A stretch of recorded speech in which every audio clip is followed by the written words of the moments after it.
Bismillahirrahmanirrahim. Assalamualaikum warahmatullahi wabarakatuh. Kembali lagi bersama saya Tuti Erawati dengan NIM 20129085 dari Prodi Pendidikan Guru Sekolah Dasar. Baiklah, di video kali ini saya akan kembali mempresentasikan materi pengantar kewirausahaan tentang bisnis plan atau perencanaan bisnis, yang tujuannya adalah untuk memenuhi tugas mata kuliah pengantar kewirausahaan oleh Dr. Hanif Al-Qadri, SPD, MPD. Baiklah, berbicara mengenai bisnis plan atau perencanaan bisnis, tentunya kita harus mengetahui terlebih dahulu apa itu bisnis plan atau perencanaan bisnis tersebut. Nah, bisnis plan ini adalah sebuah pernyataan formal tertulis yang dibuat dengan maksud menjelaskan tujuan dibentuknya sebuah bisnis atau usaha. Nah, rencana bisnis ini dibuat mencakup rencana sebuah bisnis dalam jangka pendek, menengah, dan dalam jangka panjang secara jelas dan mendetail. Selain itu, rencana bisnis ini juga berisi strategi-strategi yang akan dijalankan untuk mencapai tujuan bisnis itu sendiri.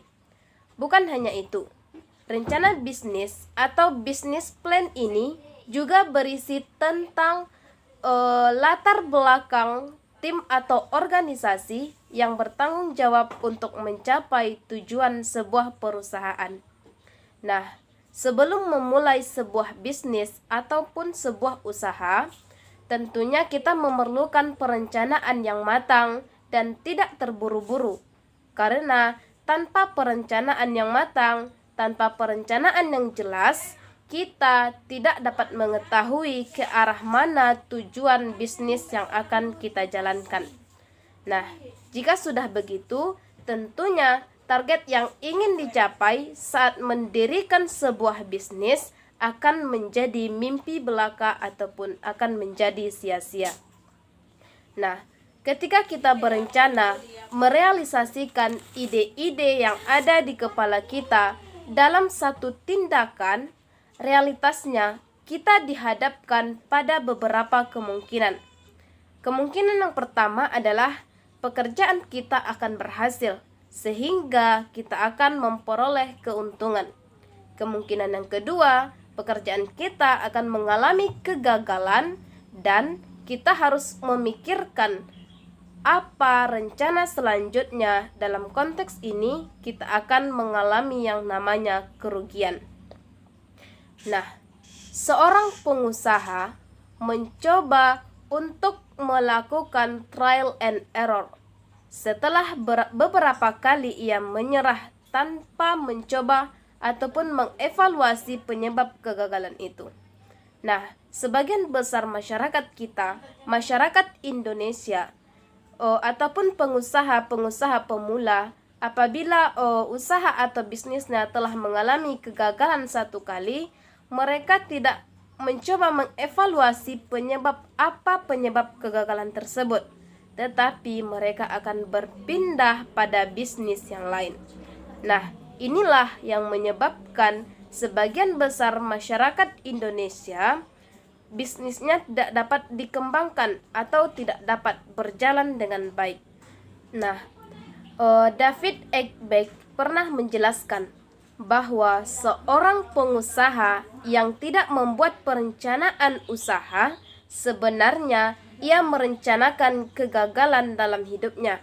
Namun, pengusaha yang tidak mengalami kegagalan adalah pengusaha yang menyisihkan waktunya untuk mengkaji semua strategi menggunakan informasi untuk menguji berbagai kebenaran pendapatnya dan cukup pandai mengenali kekurangan-kekurangan di dalam dirinya. Maka dapat kita simpulkan bahwa jika kita ingin berhasil, maka kita harus menyusun rencana sebaik dan sematang mungkin. Nah, bisnis plan atau perencanaan bisnis ini sangat penting bagi seorang bisnismen ataupun bagi seorang pengusaha. Alasannya yang pertama adalah yaitu untuk memulai sebuah bisnis. Nah, semakin lengkap rencana yang dibuat oleh seorang pengusaha atau bisnismen, maka akan semakin membuktikan bahwa ia mampu untuk mengawali sebuah usaha atau bisnis tersebut. Alasan yang kedua adalah mencari sumber dana, yaitu untuk mendatangkan investor-investor yang akan memodali bisnis kita. Nah, bisnis plan ini sangat penting untuk mencari atau untuk mendapatkan sumber dana agar bisnis kita dapat berjalan dengan lancar. Yang ketiga adalah membuat bisnis lebih fokus dan terarah. Rencana bisnis akan membuat kita lebih fokus dan terarah saat menjalankan bisnis, karena semua yang telah kita rencanakan telah tersusun dengan rapi dan sistematis dalam perencanaan bisnis kita, sehingga kita tidak kocar-kacir atau tidak susah untuk menjalankan bisnis yang telah kita lakukan. Nah, yang keempat adalah memprediksi masa depan. Bisnis plan ini akan memberi prediksi masa depan bisnis kita. Tentu saja ketika kita menyusun rencana bisnis akan membuat gambaran baik dalam jangka pendek, menengah maupun dalam jangka panjang terhadap perkembangan bisnis yang akan kita lakukan. Nah, yang kelima adalah untuk menaikkan level bisnis. Nah, bisnis plan ini atau perencanaan bisnis ini sangat penting untuk menaikkan level bisnis kita, yaitu adanya kesempatan untuk menaikkan level bisnis ke tingkat yang lebih tinggi ataupun lebih teratas lagi. Rencana bisnis yang disusun dengan baik akan membawa gairah pelanggan, sehingga pelanggan akan tetap menjadi pelanggan setia kita. Nah, ada beberapa elemen-elemen yang muncul dalam rencana bisnis yang harus kita pahami, yang harus kita mengerti agar dalam membuat rencana bisnis tersebut kita akan menjadi lebih mudah. Adapun elemen yang pertama adalah deskripsi bisnis. Deskripsi bisnis ini harus ada kejelasan dari gambaran bisnis yang akan kita bangun, gambaran bisnis yang akan kita laksanakan. Yang kedua adalah produk, barang ataupun jasa harus jelas atau harus pasti. Produk yang akan kita produksi harus jelas apakah dalam bentuk barang atau jasa. Yang ketiga adalah analisis pasar ataupun rencana pemasaran. Nah, analisis pasar ini harus mampu menganalisis kondisi-kondisi yang menjadi target pasar kita. Elemen yang keempat adalah mesti adanya rencana produksi, yaitu bagaimana rencana produksi ke depannya, apakah dalam jangka pendek, dalam jangka panjang, ataupun dalam jangka menengah. Elemen yang kelima yaitu analisis keuangan. Nah, analisis keuangan ini harus jelas uang modal itu dari mana, digunakan untuk apa, sumbernya dari mana, dan produknya bagaimana. Ketika mengalami kegagalan, modal atau uang tersebut kita ambil dari mana, termasuk sumber-sumbernya dari mana kita peroleh, dan apakah modal itu modal kita sendiri ataupun pinjaman kepada orang luar. Nah, semua itu harus kita pikirkan dalam membuat sebuah bisnis plan. Tujuannya apa? Tujuannya adalah untuk lebih jelasnya perencanaan bisnis kita ke depannya, sehingga bisnis kita dapat berkembang dan dapat memperoleh keuntungan. Nah, kelima elemen ini harus ditata secara akurat, sistematis, dan detail sehingga dapat dipahami dan dijalankan dengan baik. Nah, selain 5 elemen ini, yang harus kita pikirkan selanjutnya adalah tujuan dan fungsi dari pembuatan rencana usaha atau bisnis kita, yaitu untuk dijadikan tolak ukur dalam menjalankan usaha kita ke depannya. Tujuan dari bisnis plan ini yang pertama adalah sebagai panduan bagi seorang wirausahawan dalam menjalankan usahanya. Nah, dengan adanya bisnis plan ini, maka seorang wirausahawan akan memiliki panduan-panduan dalam menjalankan usahanya, sehingga ia dapat melangkah dengan program-program yang telah direncanakan sebelumnya. Nah, tujuan yang kedua adalah sebagai bahan untuk mengevaluasi kelemahan dari usaha atau bisnis kita, yaitu bagian mana yang harus kita benahi, bagian mana yang harus kita tambah, bagian mana yang harus kita kurangi, sehingga bisnis kita dapat berjalan dengan lancar. Nah, tujuan yang ketiga, yaitu sebagai pedoman bagi pihak luar dari bisnis kita dalam menilai kondisi usaha yang kita lakukan dan dapat meyakinkan para investor kita. Adapun tujuan yang keempat yaitu sebagai dasar dalam memaksimalkan berbagai sumber daya yang kita miliki, sekaligus sebagai dokumentasi tentang kondisi usaha yang kita miliki. Nah, bisnis plan ini memiliki tujuan dan fungsi yang sangat besar bagi berjalannya sebuah usaha atau bisnis kita.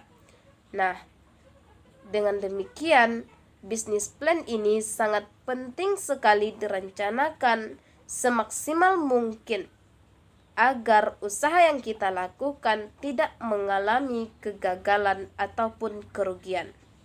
Nah, kita lanjutkan. Nah, untuk membuat sebuah bisnis plan atau perencanaan bisnis yang baik dan benar, tentunya kita harus mengetahui terlebih dahulu bagaimana sih ciri-ciri dari bisnis plan yang baik itu. Nah, adapun ciri-ciri dari bisnis plan yang baik, yang pertama adalah usahanya harus fokus. Fokus pada visi, misi, tujuan, termasuk kegiatan usaha yang dilakukan.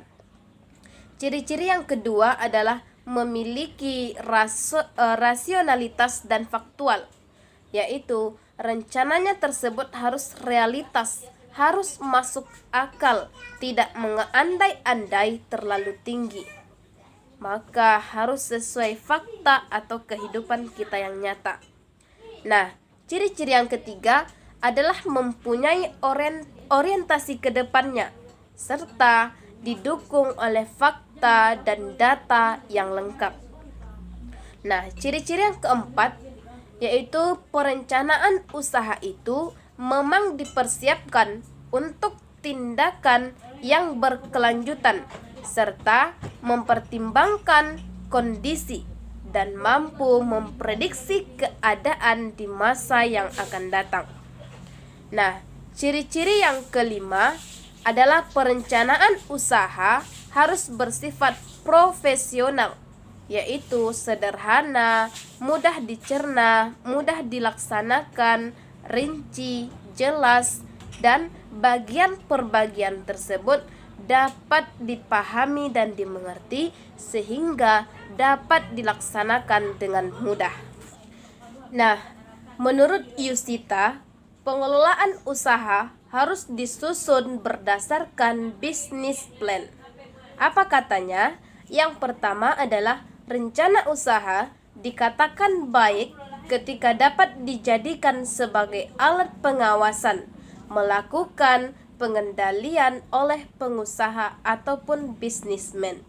Yang kedua, bisnis plan bisa dijadikan sebagai alat untuk mendapatkan pembiayaan dari lembaga pemberi pinjaman ataupun dari investor-investor di luar sana. Nah, yang ketiga adalah bisnis plan dapat dijadikan sebagai alat untuk mendapatkan dana investasi dengan siapa menjalin kerjasama, sehingga dengan bisnis plan usaha yang kita lakukan akan dapat berjalan dengan lancar. Nah, bisnis plan juga bisa dijadikan sebagai fungsi rencana usaha. Ada 3 fungsi dalam rencana usaha.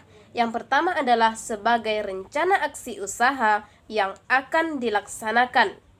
Nah, tujuannya untuk membantu wirausahawan dalam bergerak, kemudian mengambil tindakan bisnis yang jelas. Fungsi yang kedua adalah sebagai peta jalan yang akan dilakukan. Tujuannya yaitu menjadi alat yang sangat bermanfaat agar usahanya tetap pada arah yang diinginkan, yaitu berdasarkan peta jalan tersebut. Nah, yang ketiga adalah sebagai bahan penjualan. Ini digunakan untuk meyakinkan siapapun, termasuk investor, untuk menempatkan investasinya di usaha yang dikelola oleh perusahaan atau organisasi tersebut. Ada 3 prinsip dalam membuat bisnis plan. Yang pertama, bisnis plan harus dapat diterima oleh semua pihak. Yang kedua, bisnis plan tersebut bersifat fleksibel dan realistis. Fleksibel artinya dapat mengikuti keadaan yang ada atau sesuai kebutuhan orang-orang di sekitar tempat usaha kita. Sedangkan realistis adalah bisnis plan tersebut harus masuk akal, harus sesuai dengan logika atau faktual atau nyata. Nah, yang ketiga adalah bisnis plan harus mencakup seluruh kegiatan usaha yang kita punya. Nah, bagaimana menyusun bisnis plan yang sistematis itu? Nah, adapun sistematika dalam menyusun bisnis plan yang baik dan benar, yang pertama adalah ada ringkasan yang jelas. Para investor tentunya akan dibanjiri oleh proposal-proposal meminta bantuan dana. Oleh karena itu, agar bisnis plan kita, agar proposal kita dapat diterima, maka bisnis plan kita harus diringkas dengan jelas dan menarik, sehingga investor tersebut tertarik terhadap proposal kita. Yang kedua adalah harus terurai dengan jelas sesuai dengan deskripsi produk. Yang ketiga, ada analisis pasar. Ini diperlukan untuk melihat seberapa besar peluang pasar yang dapat kita ambil atau kita manfaatkan sebagai target market kita. Yang keempat, menyusun perencanaan produksi. Periode produksi dapat dilakukan secara harian, mingguan, bulanan, ataupun bahkan tahunan. Ini tergantung terhadap ketahanan produk kita. Yang kelima adalah menyusun perencanaan keuangan. Karena setiap bisnis pasti memiliki perencanaan keuangan. Ini adalah kunci utama dari suatu bisnis. Nah, dengan kita perhatikan bagaimana cara menyusun bisnis plan yang baik tersebut, maka nantinya kita akan dapat membuat sebuah bisnis plan yang baik tentunya. Nah, sekianlah presentasi yang dapat saya sampaikan. Mudah-mudahan teman-teman semua dapat memaknai serta memahami apa yang telah saya sampaikan. Demikian dari saya. Wabillahi taufik wal hidayah. Wassalamualaikum warahmatullahi wabarakatuh.